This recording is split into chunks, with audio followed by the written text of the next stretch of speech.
Testing, testing. Rather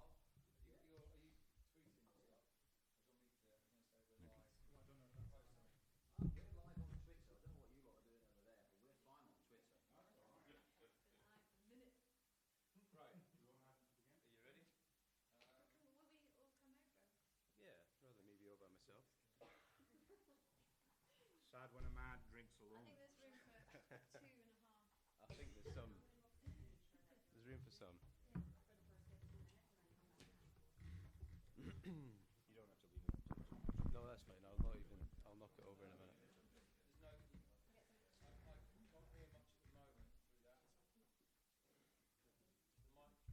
You want me to keep speaking and testing, 1, 2, 3? I think to speak to the world here, we are on Isla time. So we've got 40-second lag, which is going to make tonight very interesting. Well, that's YouTube for you. 40-second lag. Absolutely. There we Not are. allowed to I'll read the even names, smile. so. Thank you very much. No, brother. Adam, Yeah. testing came through fine. Okay. You happy with that? So just a bit of a lag. Do you want people standing here? Do you want to sit down? No, just gather around. I think that's the So spin the soap around or whatever. Yeah. Spin the soap, that's Yeah. a good idea. Has everyone got a glass, a dram? Yeah. You gonna move around? Yeah. If you're In actually which case, should I bring Okay. people around here? Yeah. Well, that's it. Rather than me sitting my back to everybody. No, come around this side here. You can stand up, you can sit on here, you can bring a chair, but if you stand this side, then it means we're capturing the both sides. Let me move this. It's nice to see that at Brooklady we're still nice and organised with everything. Look at that. The digital department have a lot to answer for here, I think. We're very, very slick here, Adam. Making whiskey is no problem. It's all this technical stuff around it. That's where it gets difficult. Who's got the sheet? Where's the sheet gone? You were last seen with the sheet, Michael Thompson. Not guilty, not guilty. Please don't use my name in public. Let's think about it. You're going to need to talk. Well, we've got a camera here, so we'll talk to the camera. We'll talk to the good people in the world. Slightly more. You can stand, you can interact, you can... Yeah. There we are. Also be doing that. I can be Debbie, right? So, yeah, we're at 7:10, so we're on cue for a 7 o'clock start. I think we're ready to go, are we? Okay, well, welcome everybody here, and welcome the world to our little tasting, broadcast live from the Brooklady shop on Isla. As obviously we've sent out an invitation to everybody to watch this at 7 o'clock, and we're now at about 7:15. We're actually a bit early from what we expected to be, so credit to the digital and department for that, but we get there in the end. This is the thing, that no one's in any rush at Brooklady. Fine.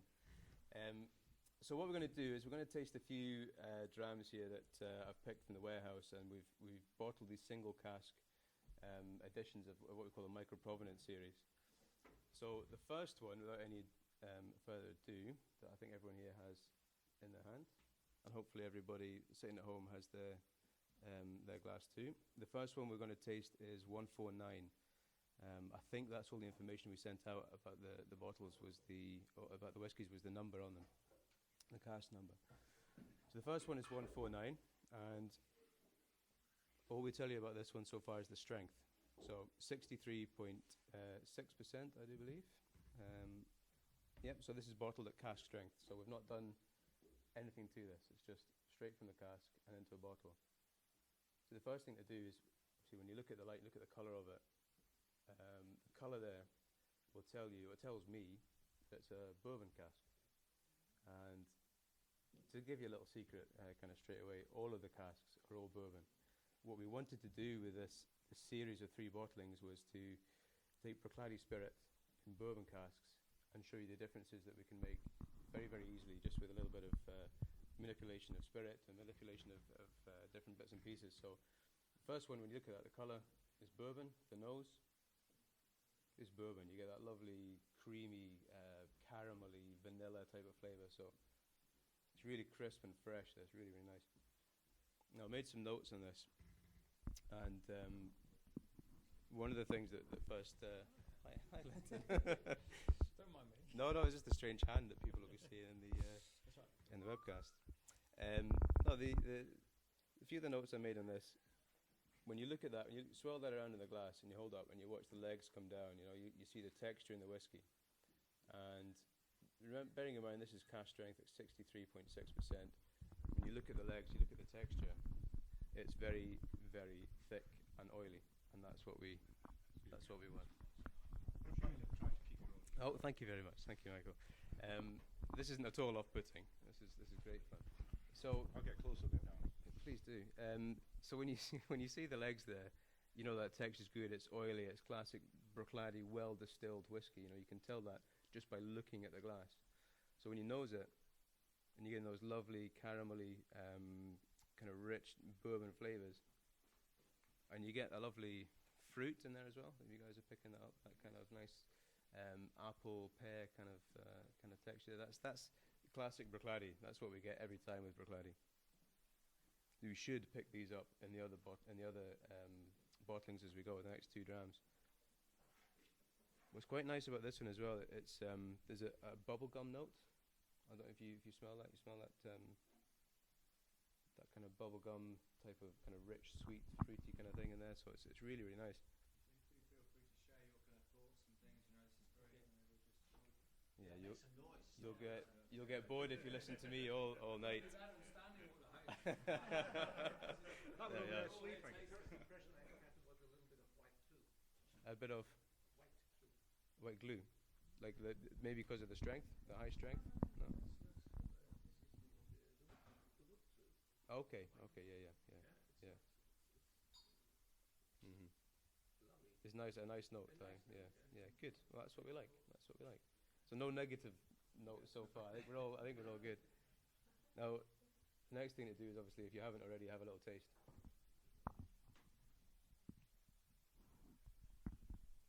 So, spicy, warming, 63.6%. It's really quite hot, but have another little taste. And it's sweet, very, very sweet. And that heat is definitely there because it's high strength. It's not a particularly old whiskey. It's telling you that it's a relatively young whiskey. You feel the texture. The flavors start to open up, and it's fruit. After that really sweet oaky sweetness, you get the fruit. That's really, really coming through. It's very clean. It's very fresh. Really, really well distilled whiskey. And the next thing to do, because it's high strength, is add water. And I don't know if you'll be able to see, but when you add this, it's like a bomb going off when you add the water to this whiskey. You watch the oils react to the water. So you see how the oils react to it. And what we've done there is, you can see we've separated some of the oil to the top. This is what we call a band of gold. I'll do this with all of them because it's quite impressive. You can see that band of gold at the top. That's the oil. So when you're drinking this whiskey, it's high strength, but there's great texture. So this is what does it. It's the oil on the top. And this is the secret to Bruichladdich. We always talk about trickle distillation, slow distillation. We do that so that we preserve the natural oils from the barley to give us the flavour and the texture in the whiskey. And you can see that when you add the water, and you can see the way it's swirling around there as it's mixed back in. So, yeah, great whiskey, great pedigree in this whiskey. You can see that, and you can taste it. Now, the difference the water's made to this, it changes the whiskey completely. It opens it up completely. The nose, that bubblegum note comes through again. That really sweet, fruity note comes through. And you get a lot more floral notes. You get a lot more kind of honeysuckle, sweet kind of floral flavors there. So, it's beautiful stuff. That beautiful stuff. And it's absolutely creamy. Yeah, really, really creamy. It's really smooth. Sorry, please carry on. Mine is a very functional note in that we've got a few people finding difficulty with the sound. So if you could just speak slightly louder, so some of the people can carry that. Great. I'll do my best. I don't know if we can speak a bit louder. We can keep going. We'll speak a bit louder and we'll... I mean, to be honest, we're on Isla. We're a long way from everywhere else, so it will take. It will be quite difficult for people to hear me. Yeah. Turn up your devices, please. Turn up to maximum. No, I'm a very quiet man. I'll try and speak up. But getting back to the whiskey, I think when you add the water to that, it opens it up completely. You know, it really, really does. And it can stand a lot of water. It's creamy, it's fresh, and that's from the barley. You know, that's what's giving you that texture and that flavour. So really, really good. And then you get that lovely sweet, that sweet oaky kind of notes, that vanilla, that caramel coming through really, really well. And really delicate floral flavours, just kind of hovering around the edge, like orange blossom. Really, just lovely, lovely flavours. Now, the good thing about this is the finish as well. It lasts a long time. You know, you'll be able to taste this whiskey for a long time. It's sweet, it's good, it's light. So we'll leave dram number 1 just now. We'll move on to dram number 2. I'm not going to tell you what they are until we've tasted them all. And hopefully, you know, if you've got any ideas of what it might be or any ages or anything like that, please feel free to guess. I'm not going to tell you. Feel free to guess. And we'll pour the next whiskey. There's somebody out there asking us to give them a wave. So you should give them a wave. A wave? Well, Michael Thompson is giving us a wave. That's your wave. Okay. Yeah. Difficult because you've got an audience there. Yeah. Have we got more glasses on here? No, it's fine. We're just going to just get the camera because Adam's talking to you guys and you're sitting here. So rather than getting you all move across, we just move the camera around. That's fine. And ask as many questions as you want. Daniel. Good, bad, ugly. It's all rude. Linton, do you want to switch to the audio in the room then? I'm wondering if we should try it because I said we've got a whole stream of people who've they're having difficulties hearing. So let's try it for the next sort of 5 or 10 minutes, and I'll see what's happening with it, or next little blast. See if it makes a difference.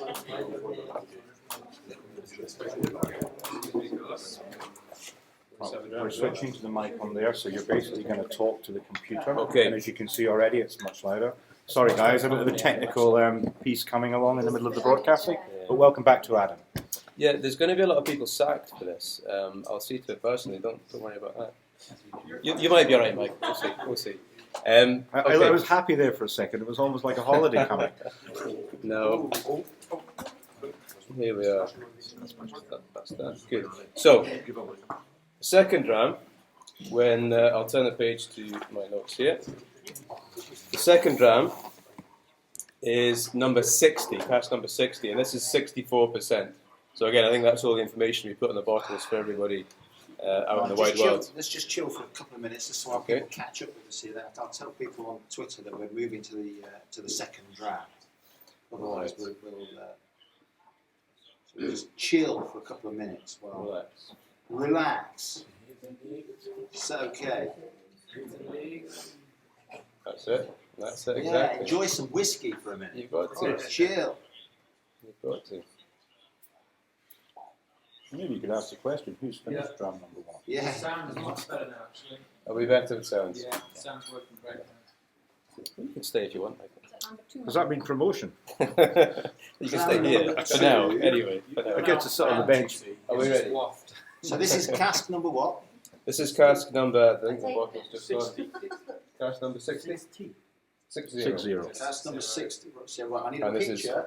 I need a picture so that we can... 64%. Where is it? Number 60. Carol, surely you've learnt to take with both thumbs now. Oh, shut up.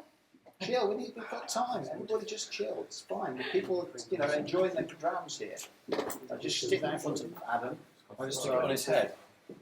Stick it. No, you can't put it on his head. You just put it right there.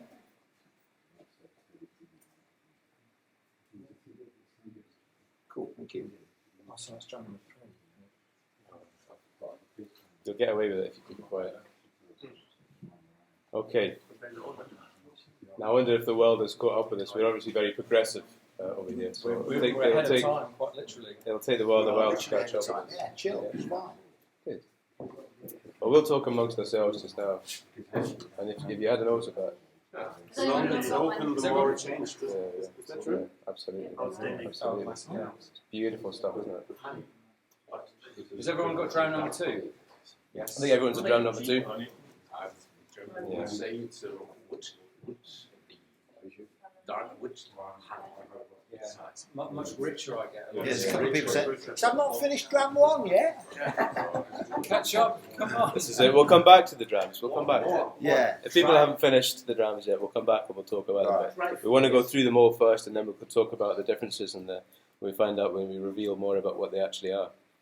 So we'll have a quick tasting through them. So I think, without further ado, we've all had a good swirl there. You can see again the texture. A bit thinner the legs in this one, they come down a little bit quicker. 64% alcohol, 64.0. The colour again is beautiful, it's bourbon matured as we mentioned before, and you get on the nose you get that kind of vanilla again. It's really delicate but really floral. It's completely different to the one we had before, completely different. To give you a clue, it's slightly younger.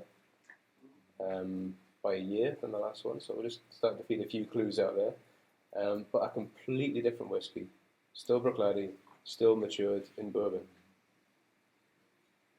Nose is really, really delicate. As I say, but it's very floral. Just really starts to open up, and like you say, it changes the longer you kind of leave it. And if you warm it in your hand as well, and just leave it for a little minute, it changes again. So this is quite an interesting little thing. It behaves very differently to the last whiskey. Somebody want to move around a little bit? looks Kind of like be a along little here. bit more in the shot for Adam. Get some background. So it looks like I'm not here by myself, just me and Linton. Yeah, okay. Chairs around here. He just does this every night, talking to himself. Right, so you say warm it in your hand and leave it for a minute and then Yeah, right. that's it. So you warm it up, just let it sit. I'm sure you do this with whiskies anyway, when you to try and get the aromas to start getting things come through. It does help it warm up, and you get so much from the oak there. You get a real oaky sweetness, that oak sugar. Kind of pine resin type of notes as When you well. poured it in, it had a little sort of sourness. Yeah. You know what I mean? Yeah. And then it changed into sweet. Yeah. It's awesome. Have you tasted it yet? Have a taste. No. Have a This taste. is fine. Mm-hmm.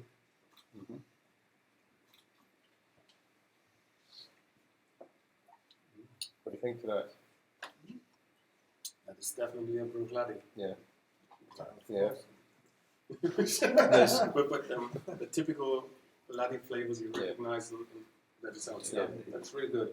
But It's very pure. and it's also not very old, I guess.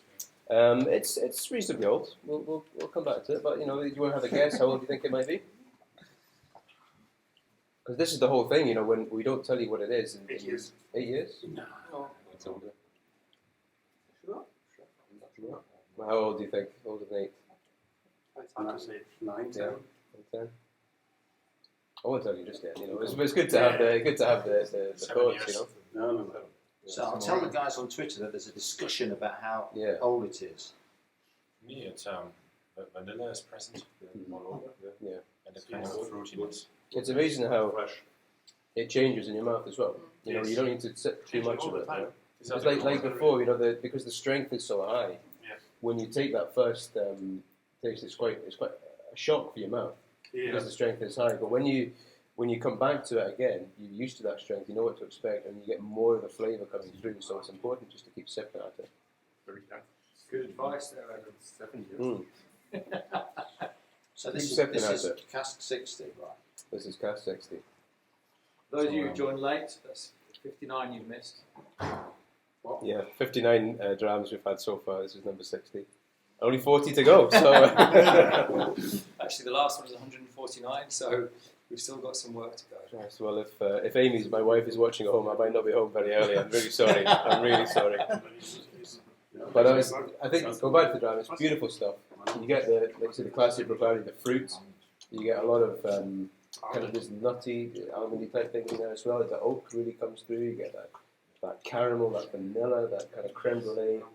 Really just beautiful, lovely flavours. I mean, there's no flavours there that, you know, nobody really dislikes. There's nothing controversial. It's clean and it's fresh. And this is really pure. You know, it's really, really fresh, because on the nose, when you come back to it, there's a little kind of herby type of thing, a little minty type of thing going on as well. Now this one, again, we'll add some water to this, because again, 64% it can stand it. And again, we'll do the same thing where we explode it. We'll watch the oils come through. So you see that? See the way that works? So you can see how it goes hazy and cloudy at the bottom. And you're left with this bit from probably right here up that's just really clear. That's because we've got oil there. So that's not going to drop off my finger. Texture, and that's just silky smooth. Really, really silky, really oily. It just doesn't evaporate, like the alcohol will evaporate, but the oil stays. You see how it just drops there? If you get the stuff from the bottom, it drops off. So you can see, again, we keep going on about this. We love talking about this in Barley, about the band of cold and the oil and the distillation. Right now, as we're sitting here, PG McCoig is sitting in the still house, and he is making whiskey. Right now. This is going on all the time, you know. Right now he's making whiskey, and he's doing it slowly. I mean, PG's never one to move quickly anyway, but that's good. We don't want him to be rushing and trying to get finished.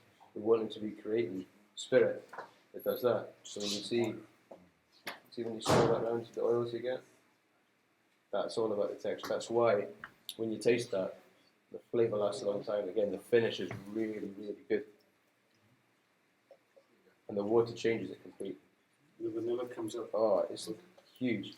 Just with water, it comes up a little bit of bitter note. A bitter note, yeah. It's getting more fruity.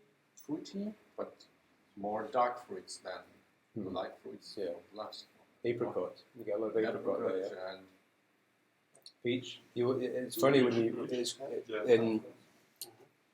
you get this a lot in Bruichladdich when the spirit's quite young. It's green fruits. It's like apples and pears. If you stew them, if you cook them, you get that kind of flavour coming through. As it matures and it works with the bourbon over the cask and the oak, it picks up peach and vanilla and nectarine and apricot type of flavours, and it's classic Bruichladdich. Like you said right at the beginning, it's classic Bruichladdich. It's got all the things that you associate with Bruichladdich. But this is just a little step above. This is really clean, really fresh. Really, really pure. Really, really nice. So, can I agree that's a good dram? Yes. You'd be happy with that? You'd buy that, yeah? Yeah. Well, that's good.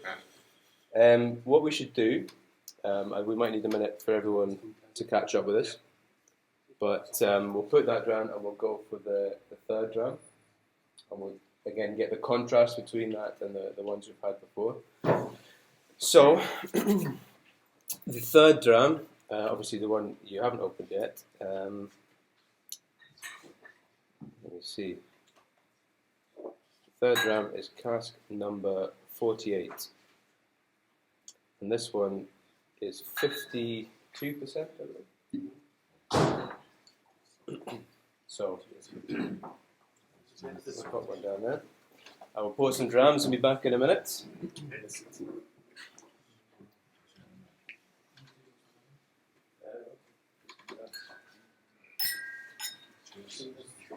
Are you not commenting on the YouTube feed? Yes. Right, yeah.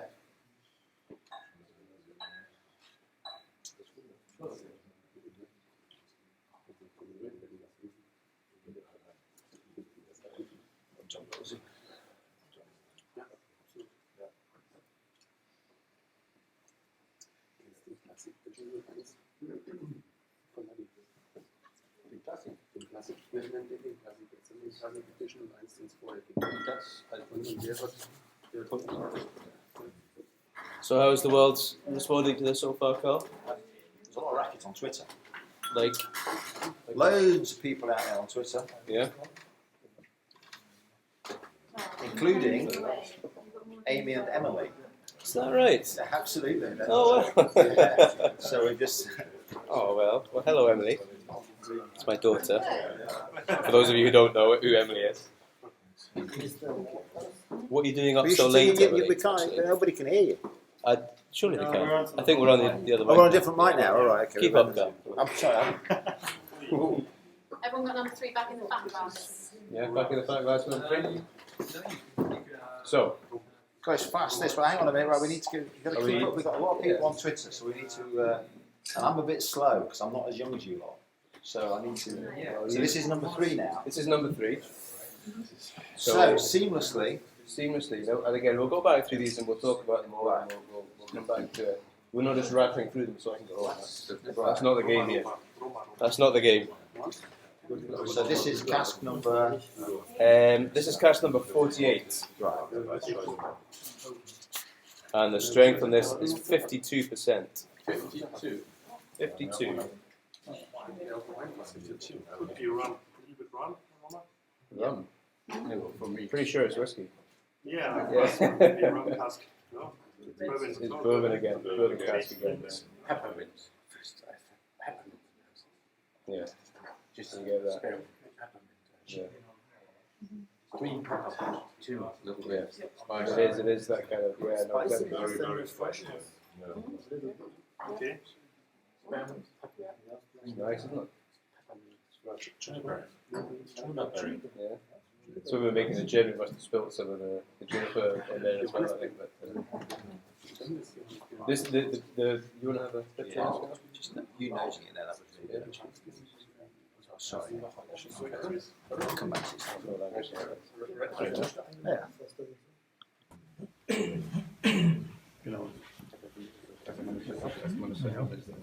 That's for you. That's for me. I don't know what to do with that. I don't know what to do with that. You keep that. Red color? Yeah. The small red ones are quite sour. Yeah. There's no wrong answers here. There's good winners. There's so many flavors coming up. There's so many things coming up. I think all that tells you is that there's a They'll lot. also take a little time to Oh yeah. until they show up. This whiskey is not one to rush. Absolutely not one to rush. Sabine says balm. Sorry? Balm. Yeah. You should, in the winter time, you should rub this on your lips all the time.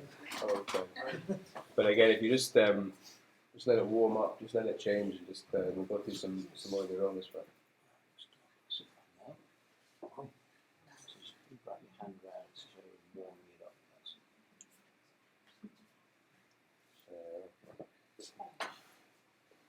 It's very different again, though, isn't it? It's Absolutely. Bacardi Spirit, building mature. also changing. Yeah. From apple to vanilla and peppermint. Everything's coming through there. The peppermint's an interesting one, you know. Where does that come from? You know, I think, well, the strength, again, the cask strength of 52 tells you it's an older whiskey, this one. So there's a lot more time for the flavours to develop. When you look at the texture of this stuff is like silk. You know, the legs and that are just, they're not even breaking the air. Just starting to come down, you know. So again, the texture tells you that this is old. The colour on it's beautiful. It's the deepest, the darkest of the three so far.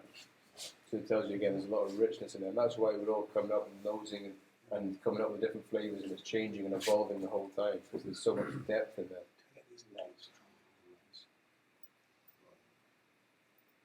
So for the benefit of the world, we're waiting for Carl to find some legs. Yeah. It won't be the first time. No, it will not. It's important. It's important, guys. It's important. Yeah. Just say It is. I can't catch my legs. All I can say is that blood isn't as real camera here. Because then we'd be There wasting a will long be time.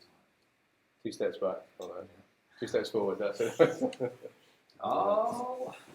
There we are. Beautiful stuff. So, you've got a good nose. Let's have a taste. Slange your eye. There's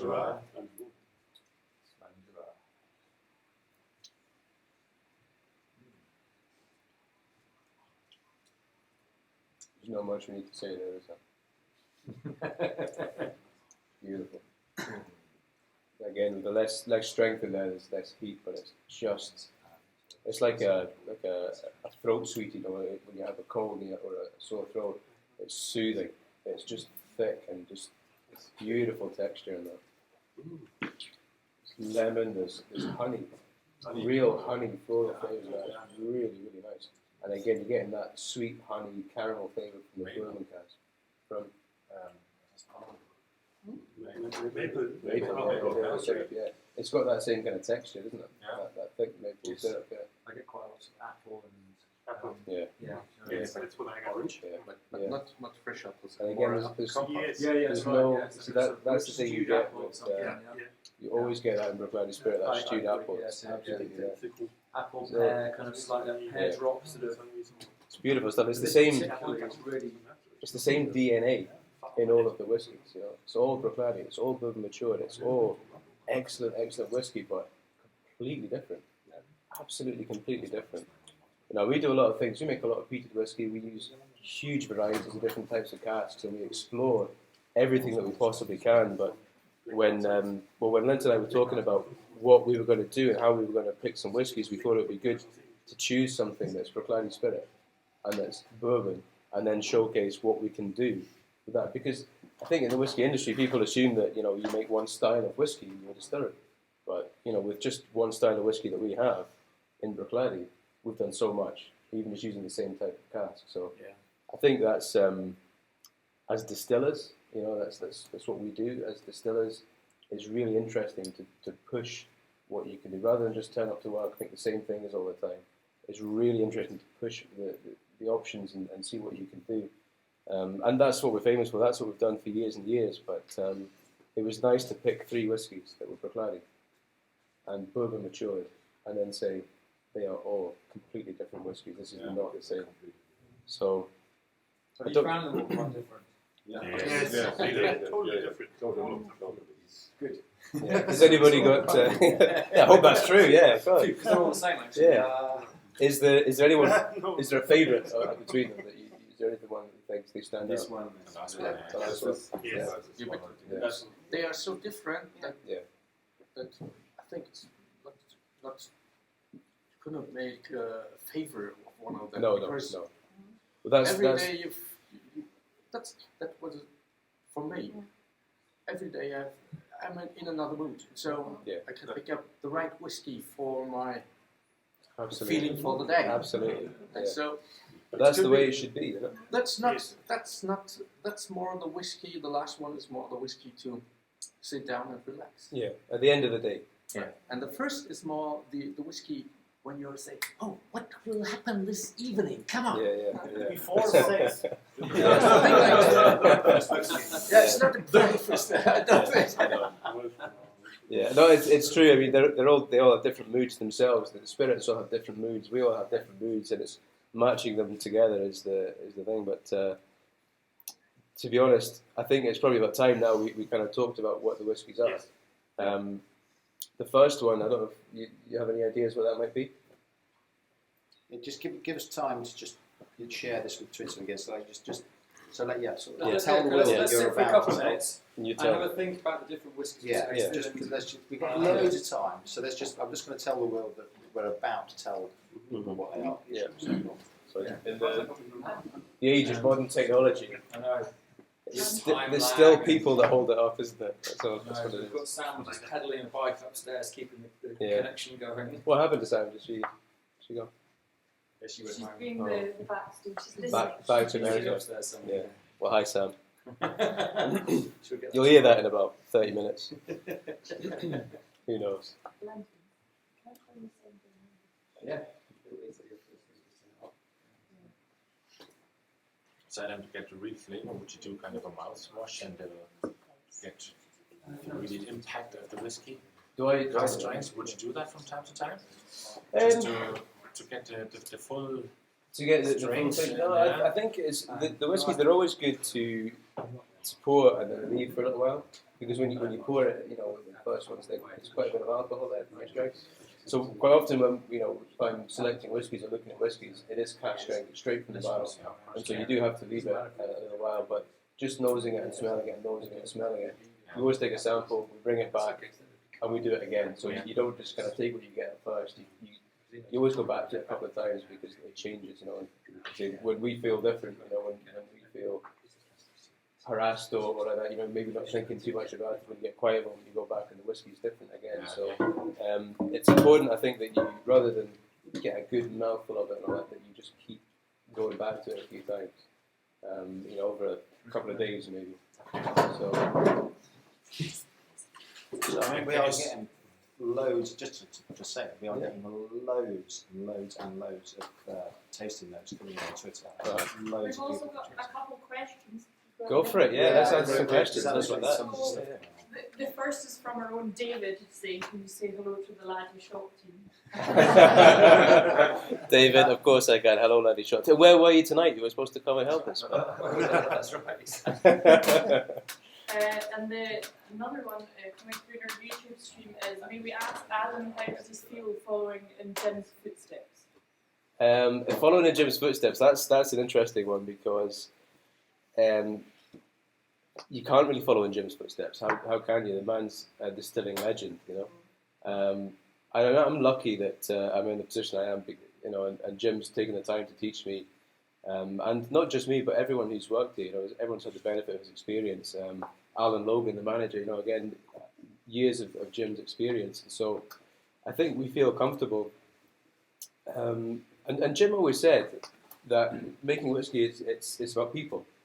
It's not just about Jim McEwen and the way he was a great storyteller, a great communicator. It's not just about that, it's about the people who are back here making whiskey as well. So because we've all, and he's a very, very talented distiller, so we've all had the benefit, as I say, of his experience. So we're all pretty confident in our own jobs. And in my position, I'm confident that all the guys are making the best whiskey they can. That's what we do here. So to follow in Jim's footsteps, I know that I've got a good team around me, behind me, and that makes it an awful lot easier. But I'm not Jim McEwen, and I won't do things the same way as he will. But I think that's interesting to see how individual personalities and ideas reflect in the whiskey as well. So although the whiskey will always be good, it may be a little bit different. We may have different ideas on how to blend things, and so the whiskies going forward, they won't be Jim McEwen's whiskies. They'll be, our whiskies. The next generation whiskies. So it's again, it's interesting. We love interesting. We do love interesting. We want to make the most interesting drams we can. That's what it's all about. That's what it's all about. It's all about. We want to make the most interesting stuff we can. Yeah. Is this a great opportunity for people to ask questions, to fire questions? Yeah, absolutely. Yeah, if It's anyone wants to ask perfect time. questions, Before we go, let's anyone's got questions about the drams or anything else going on, please fire them through, and we'll do our best to answer them. Yeah, I mean, we might be able to answer everybody, but we'll certainly do our best. Yeah. Absolutely.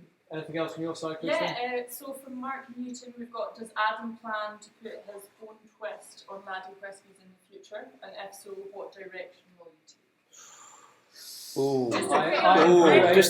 take? Just to reveal all the secrets of the company. I think it's interesting that the profile of the stocks we have are changing and evolving all the time, and so I think it's from my point of view, it's about how you could best use those, and so there'll be a lot of experimentation, a lot of drinking mainly, but you have to do that to find out what's in there, So there will be changes, and I'd like to think that I'll put a bit of my own personality, a bit of my style into the whiskies that go forward. But to be honest, Bruichladdich has its own style, Port Charlotte has its own style, Octomore definitely has its own style. So it's working with the whiskies, working with what's there to make it the best it can be. I think that's the most important thing, that the whiskey does the talking rather than me, actually. That's probably the best. What can we expect from the future Octomores? I'd say a lot of people in the world are waiting for some interesting news, because that is a kind of an iconic product. And we are also fans from Germany. True fans from the Octomores besides the other ones. And can you tell us just roughly what we can expect in the next few years? Any exciting projects? Today we had a very nice warehouse tasting, and we got something to taste that is not released yet. It won't be released. And that was very exciting for us. So we're just curious to know just roughly what we can expect. I mean, I can't really tell you too much, except to say there's always something up our sleeve. there's always something up here. We always have something to think about. And we've got a few interesting things. We've been doing a bit of work with virgin oak, so oak that had never been used for any kind of spirit before. really interesting results with that. So we may look at doing something with that in the future. The peating levels are something that happen. It's natural, you know. It's not something we try and push and make as peaty as we can. I mean, it is hugely peaty. That's what we aim for. But we have some whiskey, some optimal whiskey in the warehouses it was distilled approximately 300 ppm. So interesting to see how that works. Of course, we've got the optimal Isla Optimal, so optimal whiskey made from barley grown on optimal farm. I think that's the 6.3 and the 7.3. And the wood profiles of those will vary year upon year, so there's always going to change. There's always going to be things going. But there's a few interesting things in the warehouse. So I can't tell you too much, but the virgin oaks want to look for in the future. Hopefully we'll be able to do that. Maybe not now, but in the next years coming, I think we'll try and do something with that. It was very interesting that you do a kind of a market research with a high involvement customers like us in the warehouse to see what we think about it. And today it was a fantastic afternoon in your warehouse. Thank you so much. Good. Oh, I think it's nice. Thumbs up. You can. Well, do you know the warehouse tasting is a lovely thing to do because you've come a long way. It's not the easiest place to get to, and so I think it's nice that when you come here you get something that you can only experience here. I'm going into the warehouse and this cask that Jim and I have picked you can only taste in the warehouse.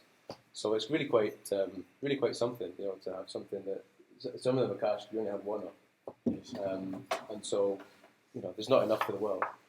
So anyone who from the world who comes back to us, then I think we deserve a dram. You know? World. Anyone? What's the world? The world. It's something that it's all the other side of Jura. I don't know what happens over there. It's like horizon. It's all the other side of Jura to me. But yeah.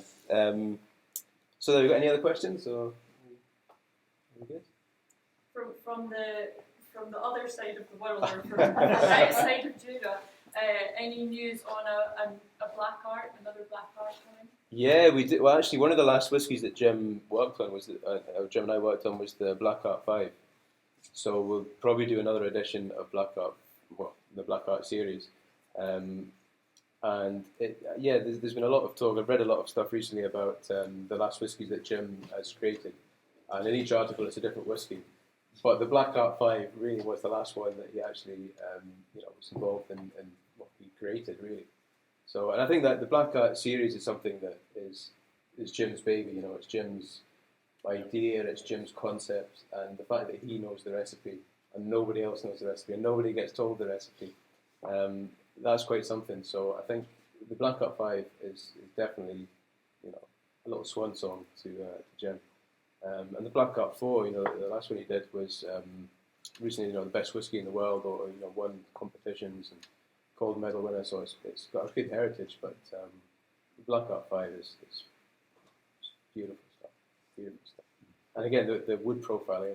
I'm not going to tell you the recipe again, but the wood profile is just vast. It's just mind blowing the amount of different casks that go into that, and each one has a little voice in the final whiskey. And it's much like the last whiskey here that we had. That as we had it here and we opened it up and it changed, and everyone's shouting out different notes that are coming through.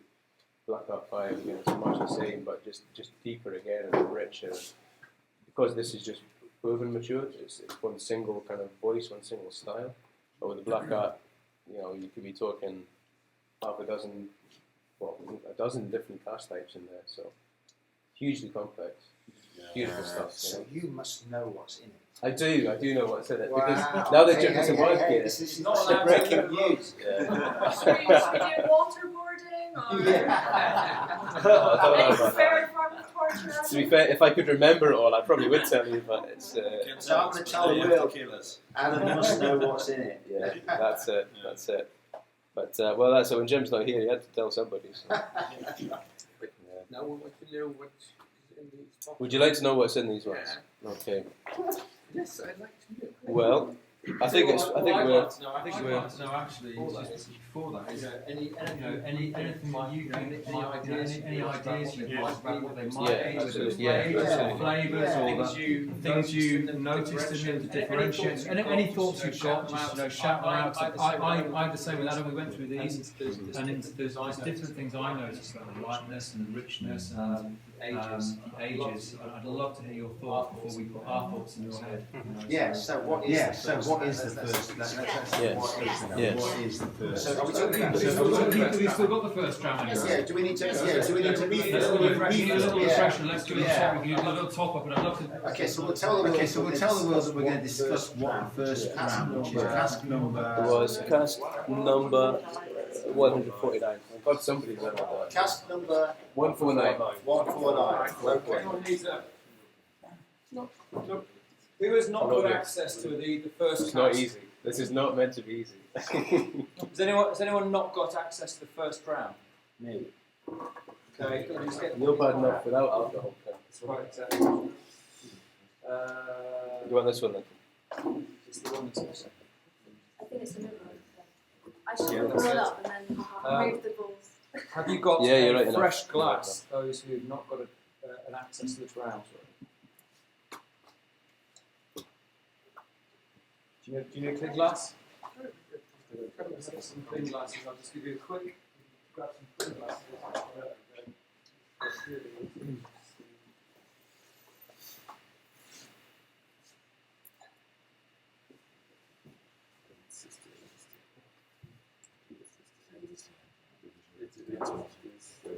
So I'll go very quiet while Linton goes to pour some more drams. You would think in a distillery shop you would have glasses and whiskey, but just not that easy. If you haven't got one to hand, grab one of these or share with someone, and just coming back up for all those different flavours. You get it? No, thank you. Are you still driving? Thank God. That was cruel. Thank God. You brought him all this way to land the whiskey in.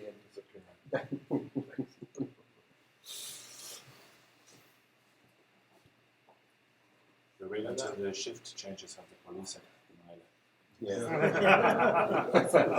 That is our time. That's what we do in Germany.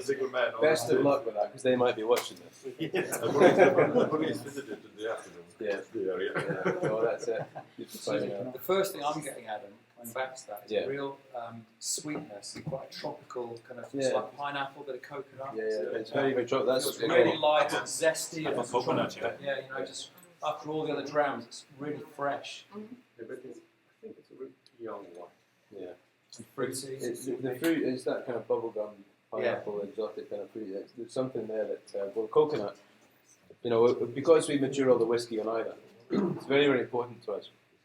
Because we're making Islay whiskey, so the barley, some of the barley we use is from Islay, some of the, everything is distilled here, it's bottled here. It's important that we mature it all here because it gets the atmosphere. If you grow up in Islay as a child and you grow up in Glasgow, you two very, very different people. And we believe it's the same with whiskey. The whiskey that matures in Islay and that would mature somewhere on the mainland would be very, very different. So there's little notes that we associate with Islay that are the coconut, because Islay is a tropical island. And there's coconut trees. For those of you who haven't been here, there's coconut trees everywhere. There's a plant called gorse or quin, and there's little yellow flowers that come out, and if you smell them, it's coconut. And this grows everywhere. Now, that's something we associate with Islay. But whether that flavour comes from there or not, that flavour we find in our whiskey, the planning whiskey, we mature our whiskey on Islay, it works for us. With some of these whiskies, the last one is a good example. There's a little bit of salt that you get, and it's right in the very, very, when the whiskey touches your lips, you get a little salty type of flavour. And it's very, very slight on most whiskies, apart from the Islay grown barley.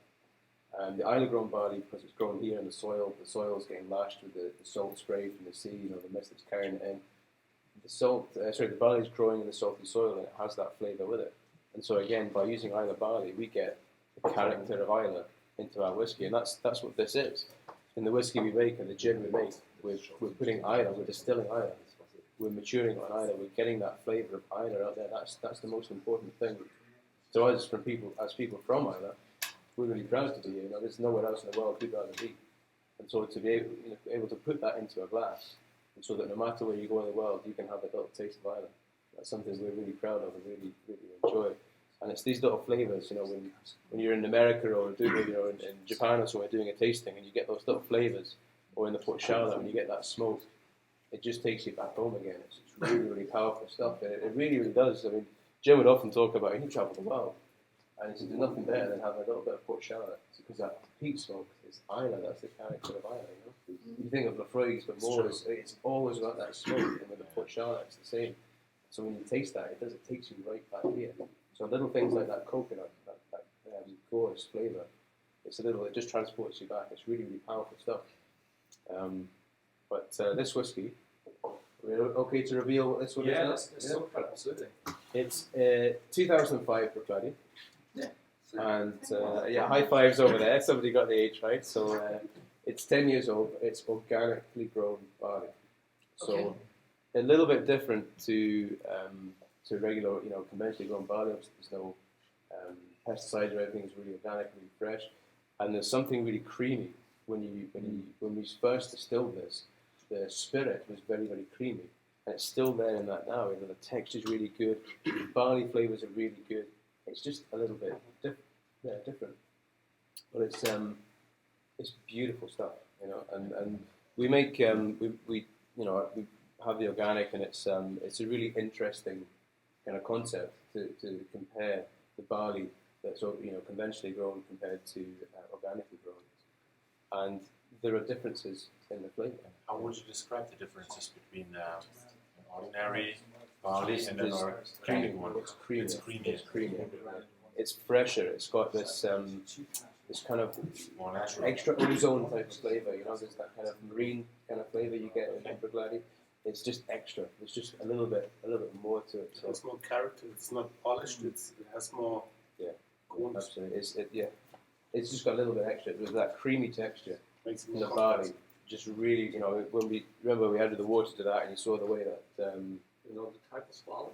The type of barley. I think it's chalice. It's chalice. Yeah, chalice. In fact, one of the things that interests me, we make this one, which is the organic barley, which is it's the idea of the cuvee that's put together, and this is a slice of the sort of one of the colours that's used to make that. And one of the things Adam and I have spoken about is the idea of kind of looking behind the scenes and seeing the different components, the different notes we use to make the other products we do. And this is, it's a 10-year-old single cask organic at cask strength, and to me it's such a light and zesty kind of dram. It has that creaminess and texture that you see in that, but in here it's got a little bit more depth and a bit more interest that you don't necessarily get with in sort of complex harmony. It's just a nice way to look at the different notes in there. Absolutely, it's one of the nice things about having a single cask bottling is that when we do organic bottling, there could be 60 to 70 casks, blended to make that final whiskey. But to just take one of those out and have it as its own little thing, it just shows you the complexity in one cask. When you have 70 there, all having their own little voices, their own little things, it shows you the complexity you can create. And I think it's nice to just take a little slice out of that and have a look. And so that's why this kind of series, these cask evolution exploration, that's really interesting to do. So we don't spend a bit of time talking about these kind of things and going over it. And if you would select or if you taste different casks and you taste all the different ones and you say, okay, this one doesn't fulfill my requirements. Just say, okay, it takes another. It needs to. Yeah, it just stay needs there for another 2 or 3 years. Yeah, absolutely. And then you don't select it, is it? Absolutely that. Yeah. I mean, you have to do this. You have to go through the whiskies, because if we ever became a company that just looked at a spreadsheet, picked the first 10, and then went, that's it, great, then we've lost what we're all about. This is all about taking what's good about what we as distillers can do, and so everything that we distill and put into a glass has to be good because it represents us. And the day we do it badly, the day we do it wrong, is the day that somebody goes, I'll not drink that anymore, I'll drink something else. So we don't want that. No, We of don't. course, yeah, It's why that cask selection is key. And like I say, if it's something that just isn't quite, doesn't have the same kind of character, doesn't have the same thing we want, we'll leave it. And if when we come back to it, it's not right, we'll change the cask. Because the cask has so much influence over the spirit. We know that the spirit is good because it's distilled the same way all the time. Slowly, trickle distillation gives you the texture, gives you the flavour, getting the motion of barley. Everything, all the equipment here is 1881. It's Victorian equipment. It's not quick. We don't want it to be quick. Quick isn't better. Slow and careful for us is better. So taking that and distilling it, putting it into a cask, only when it's ready is when we release it. But because it's distilled well, because it's using good barley, because the cask is the best we can buy from around the world, it's interesting that a 10-year-old whiskey, the complexity in there is huge. Absolutely huge. And we release a lot of younger whiskies, which a lot of people will look at and say, you know what, it's non-aged whiskey, it's young whiskey, you're just trying to batter something out to it. We're not going to do that, because we think that if you have good whiskey, good spirit, if you have good casks, why would it take 10 years to be good? If you've got good flavours and good casks, it will mature quicker. Therefore, 6-7-year-old whiskey, if you use a bad cask, a 6-7-year-old whiskey won't be ready. If you use a good cask, it will be. So that 6-7-year-old whiskey in a bad cask takes 10 to 15 years to be ready. So age is just something that's a very one-dimensional way of looking at whiskey. There's so much more to it that age really becomes irrelevant in a lot of ways to make a whiskey. So a good cask is measured by the taste, of course. Mm-hmm. But also, can you say a good cask is a cask that has a very small inch share, where you don't lose much alcohol? It depends, yeah. I mean, some casks, when you mature in a very dark, kind of cold warehouse, you won't lose an awful lot, and it will take a long time to develop, to mature, because you need that heat to get the interaction with the wood. Now, the wood is natural; it will expand when it gets heat, and so the whiskey will penetrate into the grain. Okay. So the more the wood expands, the deeper it can get in, the more flavour it can pull out. So we find that although some of the whiskies we have that we mature in warm warehouses, you have a bigger angel share, but it does mature a bit quicker. And so again, not that one is better than the other, but you get different maturation rates, which affects the flavours differently. Again, so it's more interesting. We could do a series where we took the same age and cask type of spirits, matured in different warehouses, and again, we'd have 3 completely different whiskies.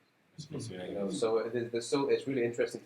Maybe we'll do that next time. Who knows? But all to be kind of discussed. But it's a really interesting idea. That you can have the same spirit but just matured in different places. Yeah. And you get different flavours. And all that is interesting to us.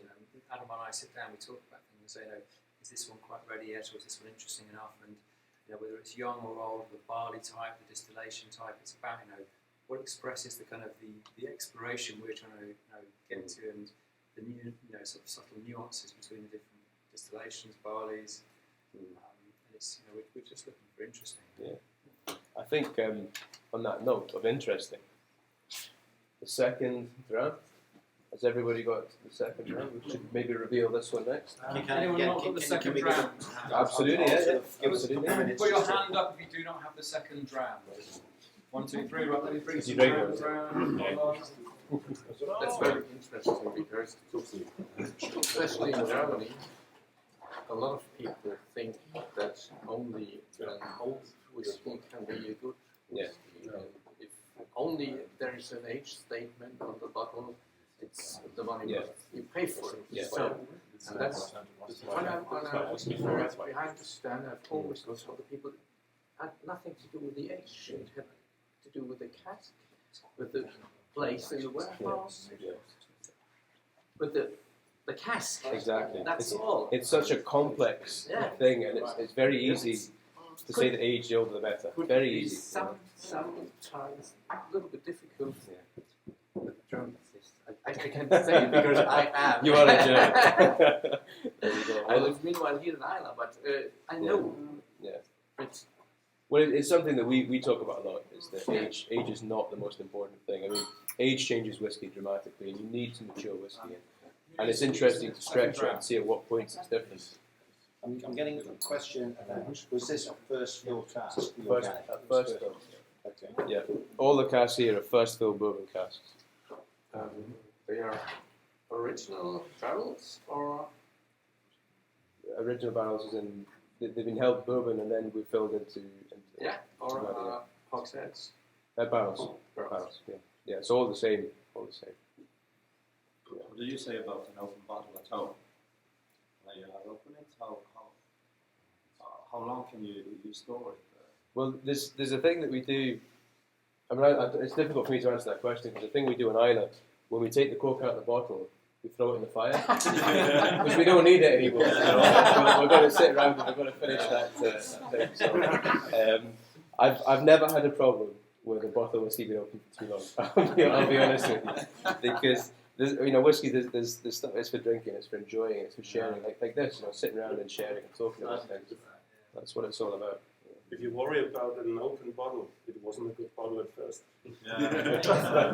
That's it. I'm not worried. You don't look like a worried man. I'm half young. There we go. So is Twitter catching up with this, Carl? Yes.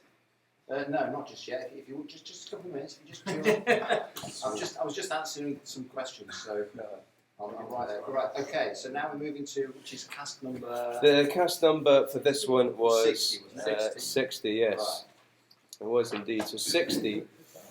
To use the word interesting again with this one is an understatement. This one, I know Linton was desperate to get this style of whiskey out there to get people to taste it, and now I'm too. It's interesting because this is 2006 Bruichladdich. Before you say, I'd be really interested to see what people think. Yeah. Okay. Yeah. So it's 2006. So it's younger. And what sort of notes? What are you feeling about this one? How did it strike you? This one feels a little bit more. My impression was first a little bit darker. Yeah, I agree. Just richer, maybe. Richer. Definitely If you open a glass of dark honey, that's the first smell. I get a real kind of richness of fruit and sweetness and sugar, but it's like the other one I found was very light and zesty, and this one I found was quite intense and rich and flavoursome. Yeah. They're completely different first. Completely different. But again, it's Bruichladdich. It's 1 year different. Both bourbon casks. Yeah. Both were creamy in the mouth. Yeah. And not A real fighter in the nose. It changes. Changes. Yeah. And if you add water, it changes again. Yeah. Very complex. I think that's it. The water changes it completely, and we'd actually taken this from its original strength down to 64% because this was quadruple distilled whiskey. triple distilled. Quadruple distilled. Quadruple distilled. Yeah. So this is gives you an idea of, as distillers, how we get our inspiration, where we decide to do things, and how we decide to do things. Because there was a great book I'm sure many of you have read written by Alfred Bernard, and when he toured around the distilleries of Scotland and Ireland and Britain. Fantastic. And he came across whiskey that was being distilled in the Isle of Lewis by holy men or alcoholics or whoever. These guys were serious because they were quadruple distilling whiskey, and it was Ushkabebo, which was the perilous whiskey, and it was recorded by Alfred Bernard that 1 teaspoonful, and you'll live forever. 2 teaspoonfuls and you'll go blind. 3 teaspoonfuls and you're dead. That's it. So really, really powerful stuff. Because they're quadruple distilling it, the alcohol strength is very, very high. So very, very powerful stuff. So it's very, very cold on Lewis. So they need something to keep them warm. Or die. Or die. Oh, that's it. There's a lot of people on Lewis you can't see where they're going. But when Jim read that was inspiration for him. That was, nobody had done this since 1695 or whenever it was. And so he decided that we would quadruple distill whiskey. So when we took our spirit after 2 distillations, we would take that spirit, put it back in the stills and distill it again. And so from the spirit we got from that distillation, we would put back in the stills and distill it again. just to see what happened, because you're purifying it. But How many died? only a few. We don't. There's just an unmarked grave where the big hole was where the explosion went off. But we don't know how many people were in there. And the first one was only 2 times distilled. That's normal. That's normal, yeah. So we took that, we distilled it a 3rd time, and then a 4th time, just to see what would happen. Now, again, it's like going where nobody has gone before. And Jim, he told me a great story, or told everyone a great story about this, where when he distilled it, the guy who was with him, the stillman, was a guy called Neil McTaggart. And Neil lives in Port Charlotte, he's my next door neighbour. Neil retired in 2010, and Neil's, had been a stillman here for about 35 years, so he knew it inside out. Neil was one of the best stillmen that the island's ever seen. So Jim wanted him with him when they were making this quadruple distilled whiskey, and as the kind of night wore on, as they did this into the night, into their 4th distillation, and the alcohol strength is very, very high. We're talking kind of 80% here, 90%. You imagine when you're heating that still, you've got so much heat there and so much high alcohol, it's very, very dangerous. Yeah. So things were getting a little bit, hairy, and what was going to happen here. And so Jim, he was quite confident, but he said to Neil, this is it, we've never been here before, no one's ever done this before. And Neil's, obviously taking a lot of pride in being a distiller who's distilling this quadruple distilled whiskey. Mm-hmm. Neil says, "No bother, Jim, I'm right behind you. I'm right here with you. Every step of the way, we'll get this whiskey made." And as it starts to get, closer to taking the cuts, and the alcohol strength is really, really high, Jim says to Neil, "Neil, will you go and get some fire extinguishers, just in case, So Neil goes away down the stairs. He comes up with his fire extinguisher. He's got one in each hand. "Don't you worry, Jim. I'm right behind you." And as Jim starts to get, into the middle part, and things start to get a bit interesting, "Neil, don't you go anywhere." And Neil's like this behind him. "Don't you worry, Jim. I'm right behind you. I'm not going anywhere, Jim. I'm right behind you." He goes to his back down the stairs again.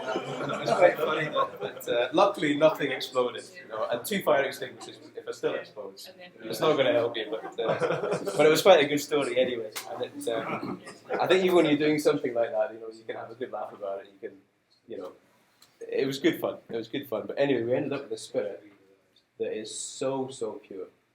It's absolutely. I mean, it when you nose that, and knowing what it is, it kind of makes sense. That nose, that delicateness in there. That the taste is rich, and that's because of that high strength. We filled it into the casks around about 80-odd%, and so the strength reacts very, very differently with the wood. So you get a completely different reaction than you do, and that's why you're pulling out all these different kind of flavors. You're getting all that kind of golden syrup and toffee kind of notes. It's pulling that sugar, the wood sugar from the cask. So really, really behaving very, very differently. So what do you think? Knowing it's quadruple distilled, is that cool? Yeah. Yeah, that's cool because we first had it. What was that? 2008. Yeah. Yeah. So I mean, I don't know if you want to talk about these are the start of the journey. When we first just did this, it was it wasn't even whiskey. Yeah, it was spirit. We released this as a spirit, and we reduced the alcohol strength to 50%. Yeah. Because the original strength, I think it was about 89% off the top of my head. 89% alcohol. But it was so, because it's been distilled so many times, it's so pure, it's so concentrated, and the flavour's right there. When you add the water, again, that bomb goes off and the flavours in. So, and plus, I don't think we're actually allowed to sell stuff at 89% alcohol, but adding the water to it was beautiful. So this is, we released it as X4 quadruple distilled as a spirit, so it's not whiskey. But really, really interesting to have. Then we released it a year later as X4 plus 1. So this is 3 years later. So yeah, we did. I'm sure we did one that was. We did X4 plus 1 as well. It's not anywhere I can find. So this is aged 3 years. Yeah. Yeah. Really, again, it's interesting to watch these to things as see they what mature. happened. And the first time I was, I said, why I should have schnapps from Rosetti? So that was the first thing I thought about it. Yeah. The X4. But now, Now it's completely different. It's okay. Yeah, It's okay. absolutely, It's just- absolutely. But I mean, it just shows you that even though we did this in 2006, we did this in 2009, they were doing this in 2015. We were watching that whiskey develop, watching it mature, watching its journey go. Now, that's not just something that's like a marketing thing to try and get people buying whiskey. That's just interesting for us, and it's not something that people really do. It's not something you get to experience that journey. Think of like the PC series, the PC 5, 6, 7. You're watching that whiskey mature and develop, and that's just interesting. And I don't know how many times I've used that word today, but it is what we do. We personally find interesting, and as I say, as mentioned before, as distillers, to be able to push what you do and experiment what you do, we're in a really, really lucky position in this distillery. As in the early days, as an independent distiller, independent company, we could do what we wanted, really. If we could afford it, we could do it. But with Remy Cointreau, nothing's changed. They're a fantastic company for us. They've been really, really understanding of the crazy stuff we do. Yeah, good. I'm glad, because that's what it's all about. It's about experimenting and trying new things. Please do. We've got a lot of chat in this end about alcohol percentages, and people are wondering whether with the new warehouses that we're building, whether we'll continue to bottle at the strength that the spirit comes off the still. Yeah, absolutely. Or I think there's concern that we might start watering it down. No, well, I think with most of the people will reduce their spirit to 63.5%, and that's fine. What most people do, but we're not most people, so we're going to keep doing what we do. We're going to keep. The way I always when I first started working, I asked Jim why don't we do that, and he said, "Well, what's the point of maturing water?" So fair enough. But that was his answer. But I think it's interesting the way the wood and the spirit react to different strengths, because we have tried different strengths to, again, for experimenting, filling the spirit at different strengths into casks. And going back to it years later, you do see differences, because at different strengths, it pulls different things from the wood. But for us, I think all the whiskies we've released, we've made since 2001, have been filled into the wood at the strength that came off the still. So whether that be 70 or 69 or 68.5 or whatever it is, that's what we put it in there. So there's no fear of that changing. Definitely not. Even if we have the luxury of loads of space in the new warehouses, we'll keep it at the same strength. Yeah. Also, another question that's going a while back, and it's completely off topic, but sorry, it's a bit disjointed, but questions about the Port Charlotte Distillery, and perhaps do you have any plans? Is there anything? There's no plans just now to do anything with that. No. I mean, I think it was always the dream years ago to do that, and one thing or another, red tape and bits and pieces, it never quite got over the line. At the moment, we've got a lot to work on here. We've got the new warehouse site. We've got a lot of other things we want to do with the distillery before we start building another distillery. But who knows? Once we've done everything we want to do here, then who knows? I don't think we'd ever rule anything out. But there's certainly no plans to do anything just now. We've also got a point on here saying that any chance of an X4 release for public purchase. Well, yes. No. We did have some. Yeah, that's it. But we drank all. No, well, at the moment, again, there's so many different things going on that again, it could well be in the pipeline at some point. Obviously, there's this single cask. Yeah, this is available to buy, this single cask bottling. So there is some, but again, we've always got something up our sleeve. We've distilled the Octobor, quadruple distilled as well. Released that last year's festival. So there's always little gems to the warehouse that will get released one way or another, but we just don't have an awful lot of it for a worldwide. Yeah. And to me, we do interesting stuff. There's not always an awful lot of it, so we try and find little ways of getting it out, and that could be online, it could be through small things for different markets or whatever. But we'll always try and find a way to get it out to people. Absolutely. And at least online is a way we can get it to the world, small numbers to everybody. So that's why we started this whole series and showcasing some of the things we've got behind the scenes that might not get to everybody everywhere, but we can do a single cask of stuff like the X4 or the organics and things that hopefully that those people who are interested can get at least get a bottle. So, in amongst it all, we're trying. Yeah, it's funny because when we started doing all this kind of stuff, it was just as if for experimentation. So things are on a quite small scale. And then we started to realise that everything the other side of Jura, there's quite a lot of people out there. So there's not an awful lot of what we do. Who exactly? Who would have known? Who cares? I'm used to knowing everybody I see. You know, this is crazy stuff. How many people are out there? But Apparently yeah, there's thousands. no way. Yeah, There can't be. Hundreds maybe, but apparently there are thousands across the water. there you go. Who would have thought? Who would have thought? People, yeah, I believe. Not all farmers. What do they do? So, Must be rumours.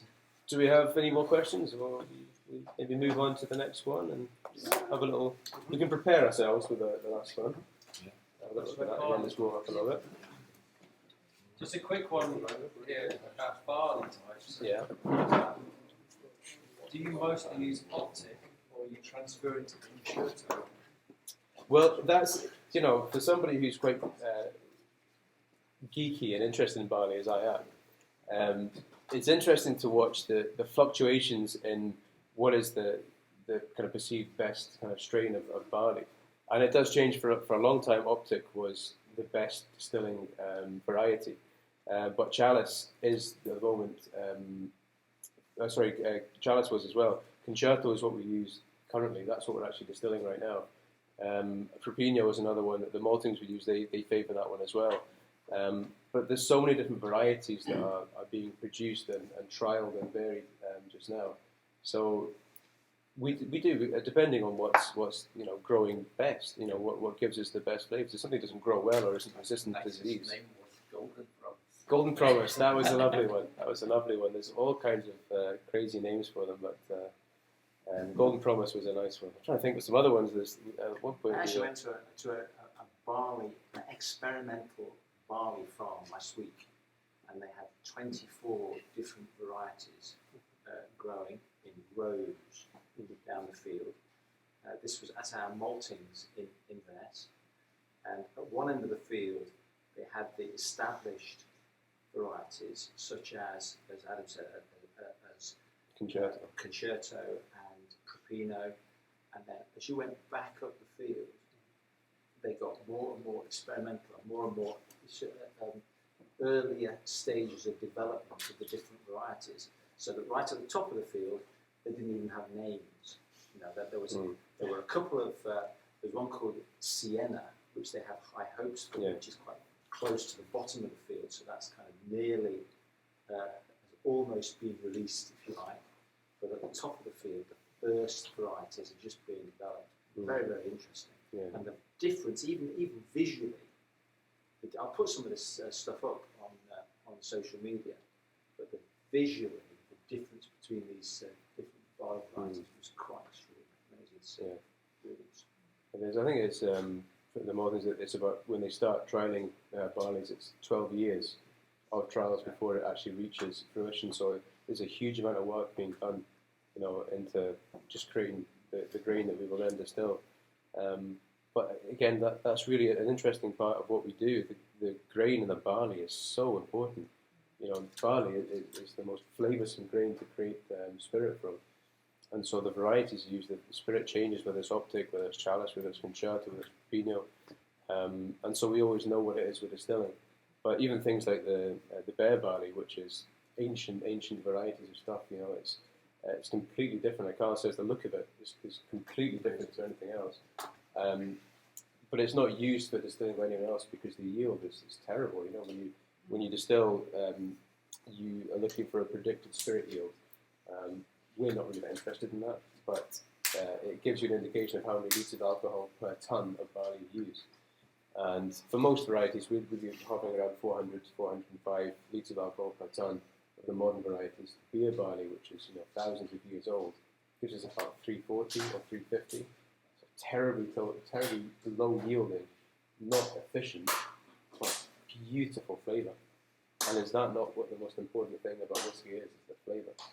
So, trying these things and playing with these things for us, it's interesting. So you're involved also in the purchasing of the barley? Yeah. Big time. Oh, big time, yeah. Well, because we get a lot of farmers, or we ask a lot of farmers now to grow barley for us, we're very involved in that relationship. We have, I think, Alan, the distillery manager, myself, you have to be involved from the beginning to the end because you have to. That's the only way we know. We wouldn't really trust anyone else to do it. And this year is a very bad year for growing barley. It is. It is. Well, this is the risk we take of growing barley, especially on Islay. But it's amazing the difference in working with it, whether you're mashing or distilling. Again, it affects the flavour. And that's interesting. So when it's not just as cut and dried as, other whiskey trying to make it as consistent as possible. Whereas in wine, you have good vintages and bad vintages, and, some you look forward to more than others. With whiskey, with what we do, it can actually be the same kind of thing, where there's some years that are fantastic. We haven't really had a bad year and the flavour's bad. It's the yield that suffers more than anything else.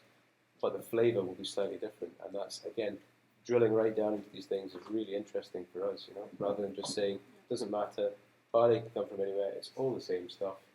It's not true. It's absolutely not true. So we really, really kind of digging deep into that kind of thing. Do you get all of your malted barley from Port Maltings? No, we don't actually. No, we don't get any from Maltings in Port Ellen. We use a company called Baird's Maltings, which is in Inverness, and they supply us with the barley. Obviously, the barley we grow in Islay, we send to them to malt and then bring it back. But they supply us with the other barley. But they're a great company to work with. Really fantastic, and we talk about Bruichladdich a lot about terroir and the influence the land and location has. So we've been doing trials the last few years where we take concerto barley grown in 3 different regions in Scotland, and we keep all the parts of the distillation completely separate. We distill them separately, and we distill them the same way. We put them into the same casks, and we see then how they behave. And the guys in the maltings, I'm sure they would admit themselves, the first time we did it when they came down to see the results, because they thought themselves, all the results that they have, all the tests they have, the barley was the same, it was behaving the same. So they didn't think there'd be any difference in the flavour. When we gave them, there's 3 glasses of the spirit, and one was with the barley grown in Lothians, one was in the Borders, and one was Aberdeen, and one was Black Isle. They were amazed that all of the spirits were different. The nose was different, the taste was different, it had to be different because you're growing in different regions and different soils and different weather conditions. Even if it is the same barley, of course it's going to be different. So, interesting. Again, also sourcing barley from outside of Scotland? Only Scottish barley. Only Scottish? Only Scottish barley, yeah. Is that kind of a company rule or? Well, yeah, it is really. It just kind of makes sense if you're making Scotch whisky, use Scotch barley. And it's something that we kind of shout about. We have on the labels and the tins, like, Port Charlotte Scottish barley. Yes. So it kind of makes people think, why would you say it's Scottish barley? Of course, everyone makes Scottish whisky out of Scottish barley. But when you actually go into it and you look into it, not many people do. The barley kind of market is a global scale type of thing. Yeah. So, you're going to buy it where it's cheapest, aren't you? If you're a massive big company using thousands of tons, you're going to buy it where it's cheapest. Until you come to Bruichladdich. Yes, that's why we're here. Exactly that. Do you believe terroir matters? Yes, we do. We really do. We really do. And on Halloween, we believe terror matters too. On that night, we are all aggressive, everybody in distillers. So yeah, we talk about the last dram, and anybody got any ideas about? Just while Cam's catching up, another question completely off topic for the moment, given that we've been talking about barley, but in the new warehouses, are we concerned about the fact that we're building new warehouses and that they're not old area? No, absolutely not. No, I think the most important thing is that they're on Islay. Yeah. That's by far the most important thing, and it was a real, it was a really big moment when we got planning permission for that, because it's the kind of cornerstone of the business that it's an Islay product. So maturing in Islay is such a big part of that, and if we had to ship spirit to the mainland to mature, it wouldn't have come back to be bottled. It would have, we'd have lost the bottling hole. A lot of things would have changed about the distillery. So it was really, really important that we were. It was really pleasing for everyone that we got the decision to build warehouses here. The fact that they'll be new, it doesn't really matter. I mean, we have so many different types of maturation going on here just now. Again, there's another way of getting a different type of influence into the spirit with a new warehouse. But no, as long as it's getting either air around the cask, that's all we're worried about. That marine spray, that maritime influence, the flavours from the maca and all these kind of floral flavours coming, or the notes coming through in the wind. That's what's really important to us. So happy with that. I'm assuming if we buy the seed that the air circulates quite. It does. Yeah, it does. Quite, quite freely. Quite a bit. Yeah. It's not stagnant air, is it? No, definitely not. No, the air does circulate quite a bit, and even in the warehouses, the wind blowing in under the door and all that kind of stuff, it does create quite a good throughput of air. But it's good. It's all good. As long as it's idle, it's good. And in terms of just another geek question for you, from me this time actually, are they going to be earth floors or?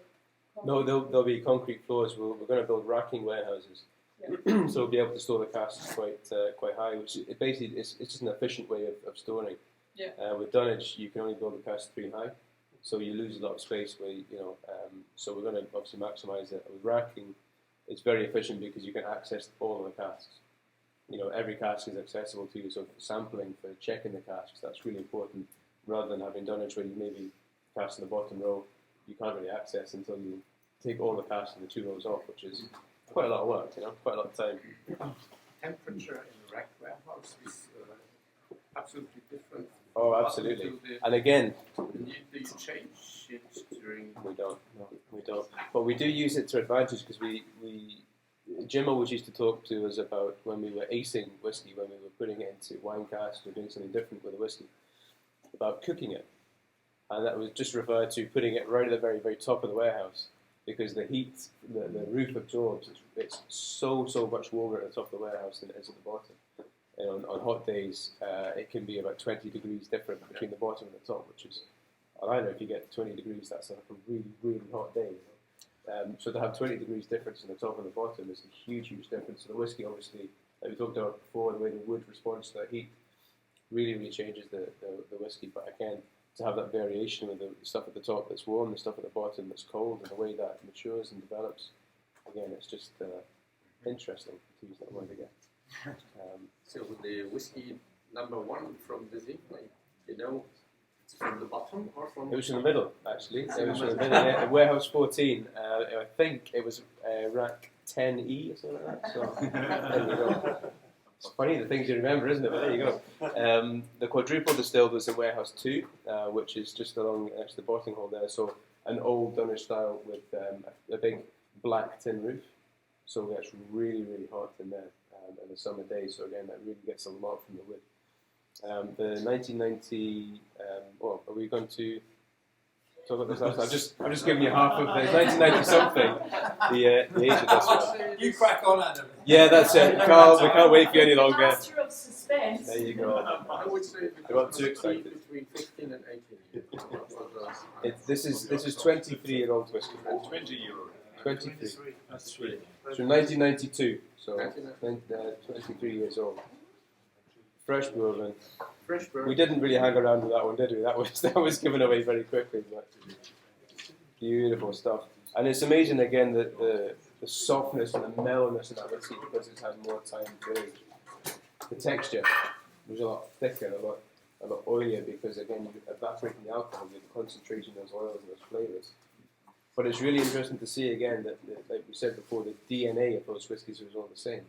Even though that was distilled 23 years ago, by a previous company, it was distilled by the same men who work here now.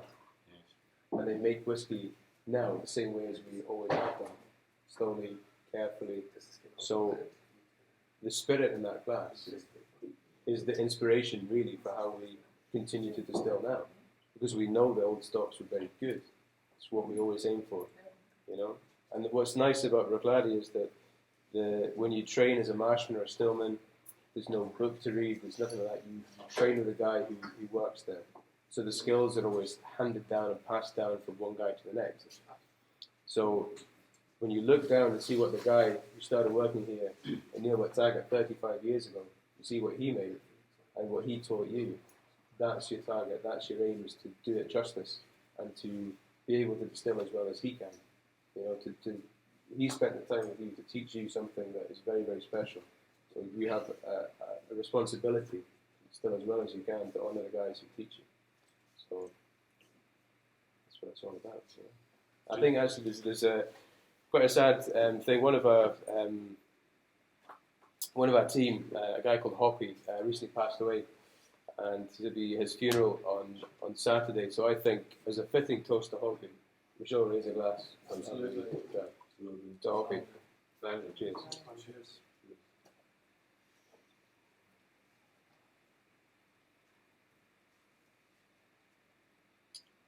Very nice, very nice. Puts a smile on your face, though. That's where I really get the kind of stewed apples and pears coming through. It's just that caramel, that kind of golden syrup, that beautiful richness. And the oak just gives you all these kind of little vanilla, little creme brulee flavours in there. It's beautiful. There's the lemon, that honey again. You know, that kind of heather honey, that kind of floral kind of thing. Just beautiful. So I think an appropriate whiskey to have at the end there, something just to sit and enjoy.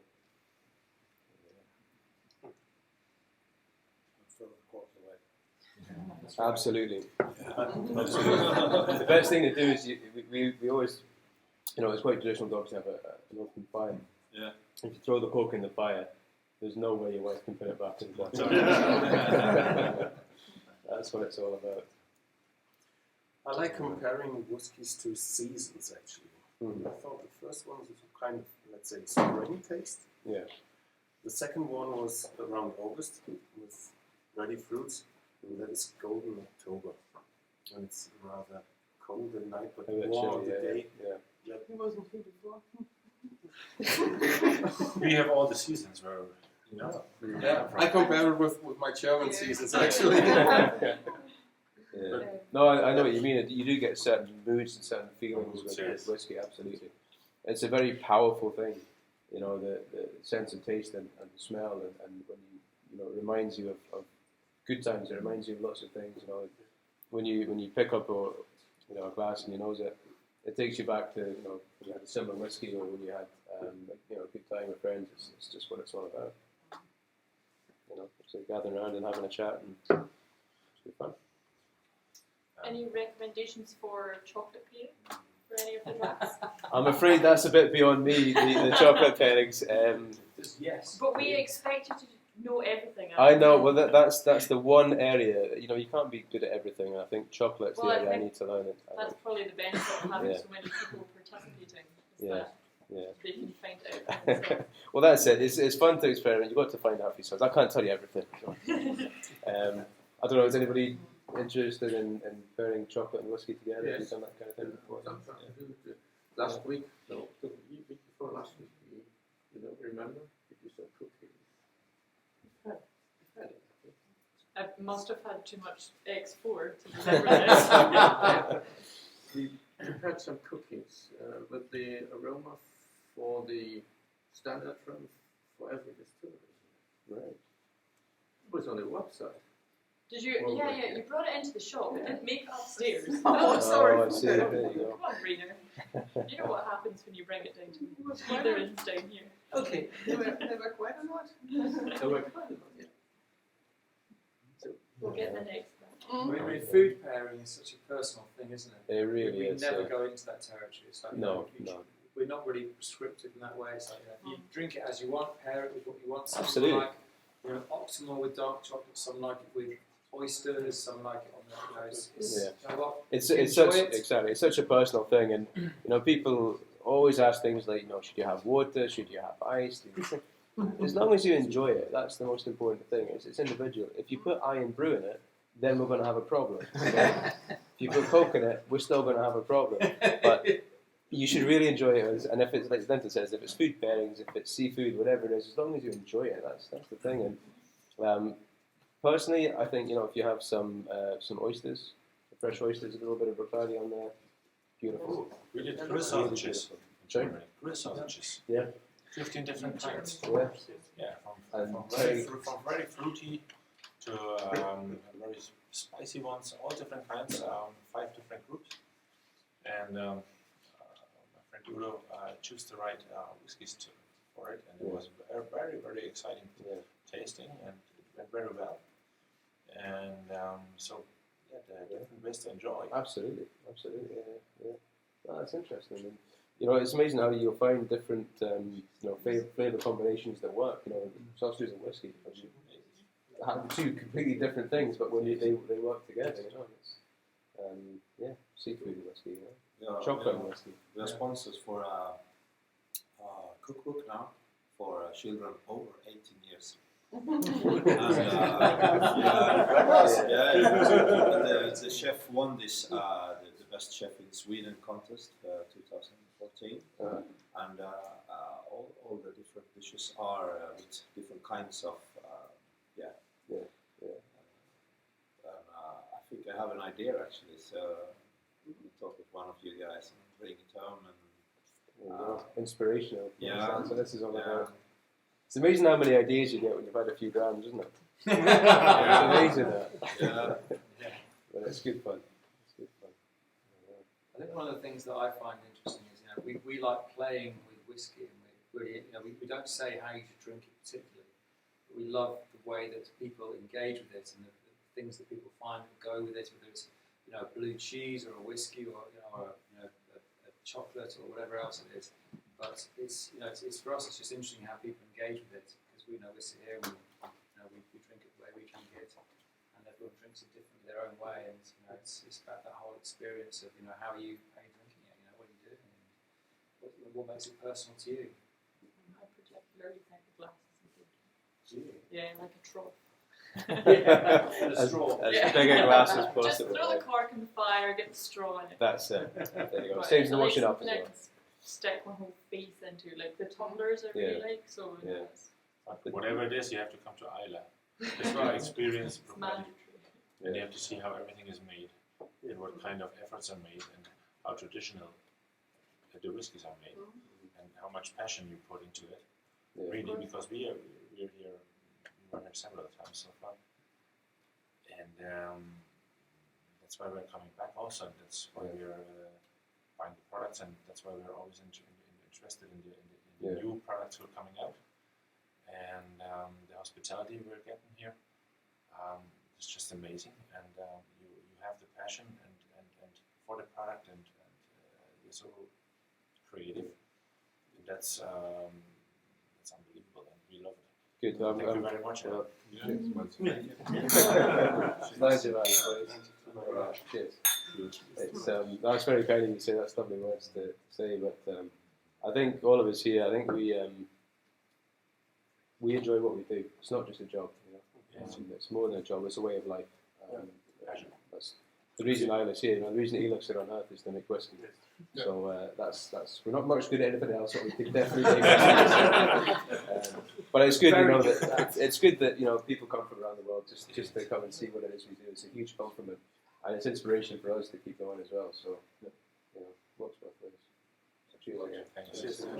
Thanks for joining us. Yeah, brilliant. Yeah. So we should get like a group shot or something like that. Let's take a group. We take a group shot and then we'll take some questions. How about that? So we'll wrap it up and then have a question session. Sounds good. We want information. Oh, just calm down, dear. So that'd be brilliant. So if we could all gather around Adam and then just get a. I would love to get around you. That's not worrying at all, is it? No, listen, thanks for coming, guys. It's been good fun. Thanks very much for coming.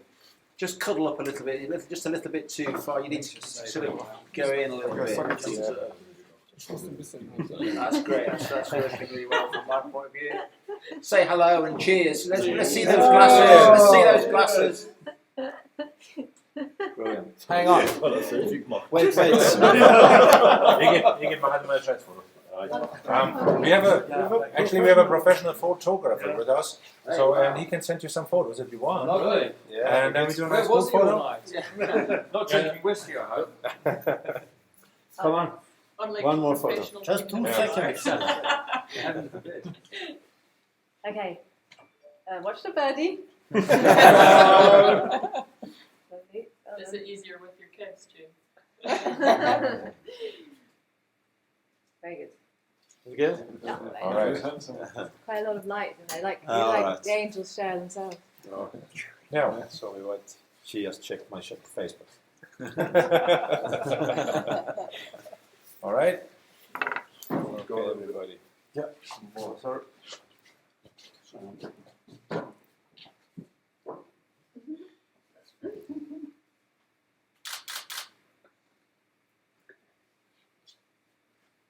There you go, one shot, just like that. One more time. That was okay. He's a professional. Once Yeah. is enough. One is enough. Promise Maybe him not. promise him to take off your clothes, then he gets warm. Okay. Thanks. There we are. Thank you.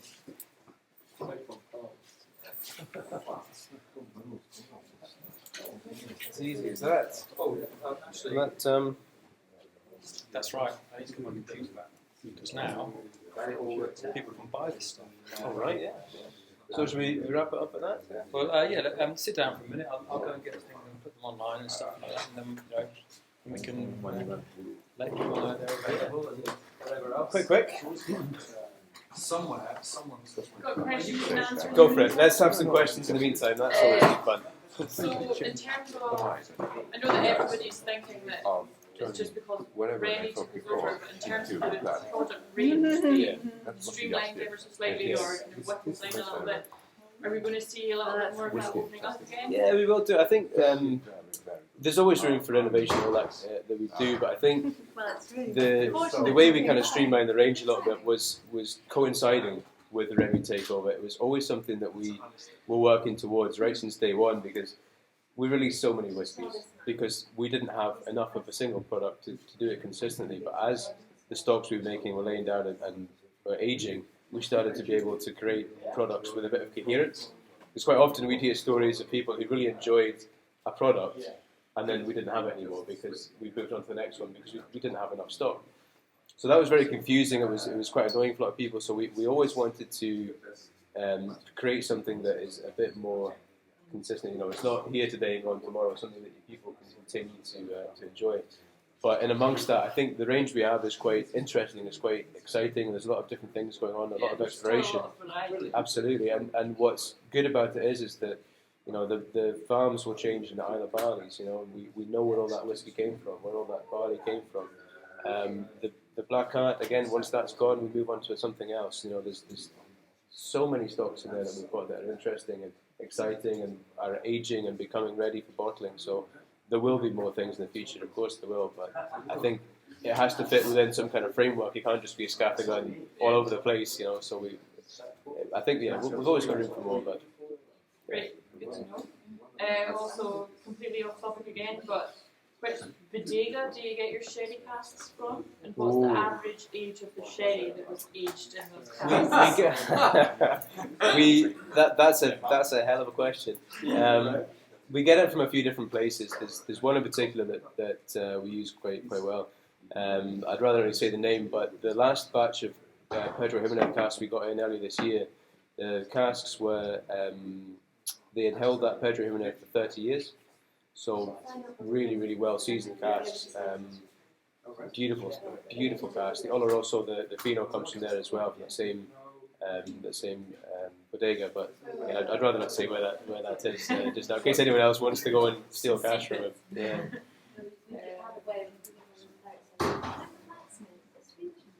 So we're starting selling this evening. Say again? Just as soon as I can get my computer back. No, never again. There you go. We're going to overtake. Yeah. No, I think that's it. Yeah, I think after going through this tasting, going through the whiskies, they're now available to buy online.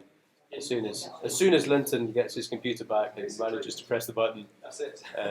You can have them. Yeah, that's it. That will still stay there. Burning me. In literally 2 minutes, you can have it back.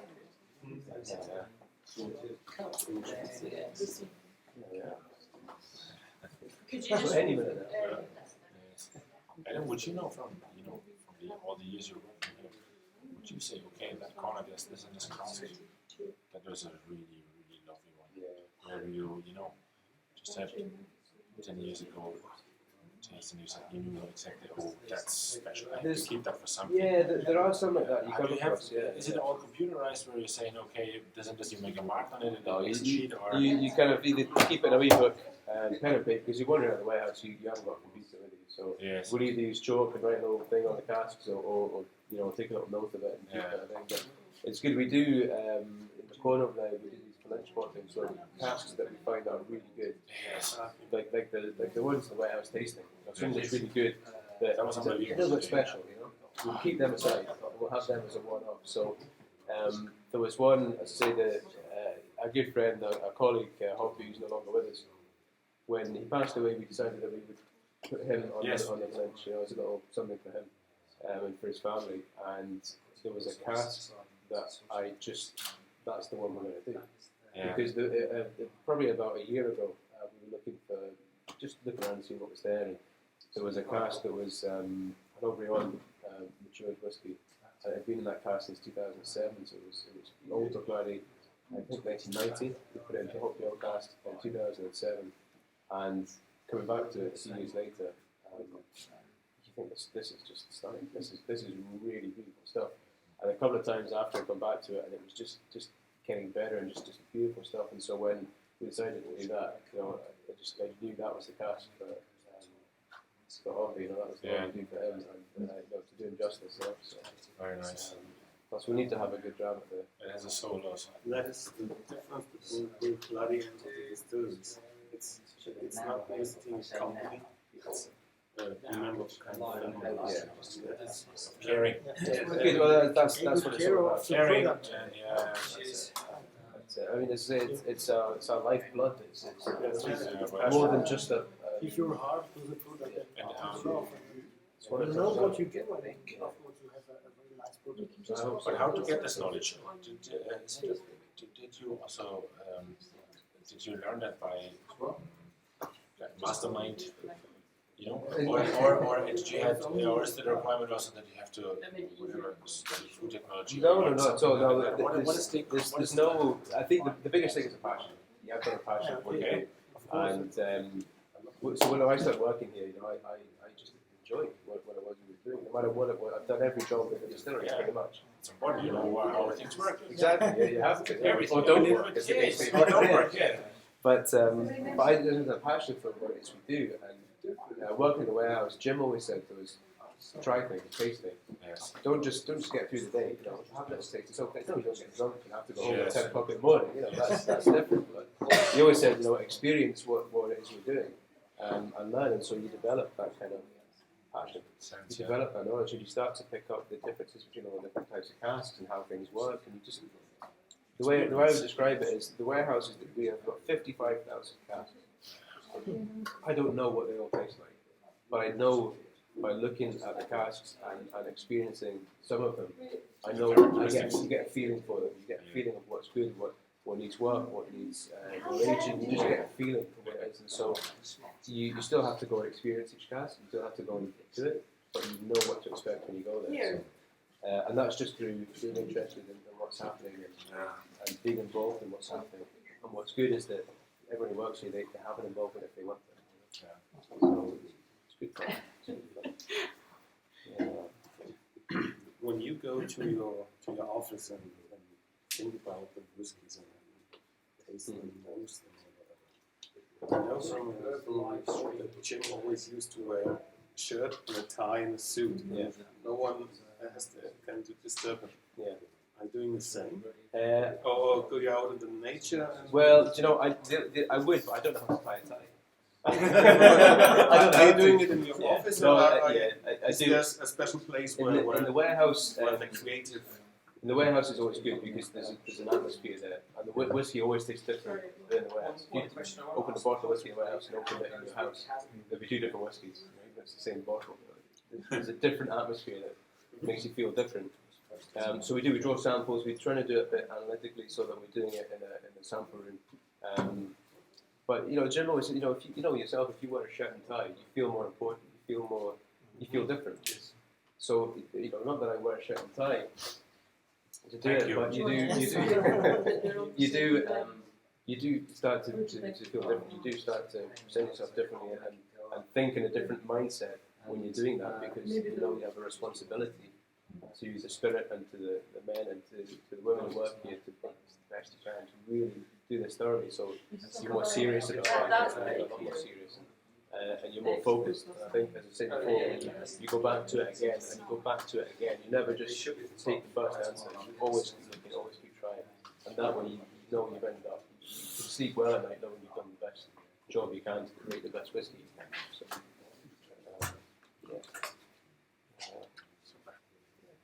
I don't know. Thank you so much, eh? Yeah, I think. I don't know, technology.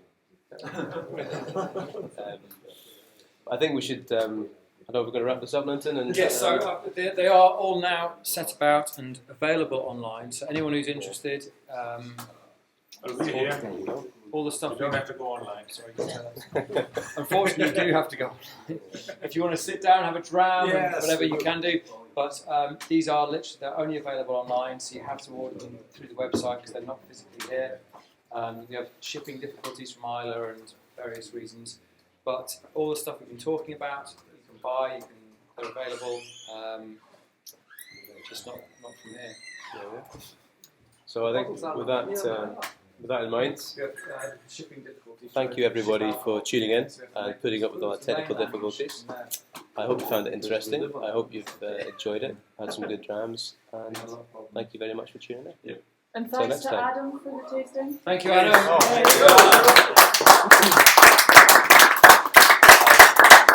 Far too kind.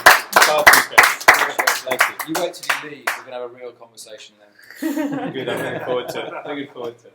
No, listen, thank you very much for coming, guys, and staying and things like that. The main version. And then back to the bloody plan. Really It's already on the mainland. Who can we talk with? So it gets sent from the mainland to wherever you go. Back to Ballygrant. We have in Ballygrant. Yeah. Absolutely, I'm the man. We can only ship from here twice, 2 times a week, and it costs us twice the price. It's a nightmare. That's the pre-order. It's paperwork this thick. But you also have a customer who is writing and the name is for children over 18. Yeah, and he's a very famous chef in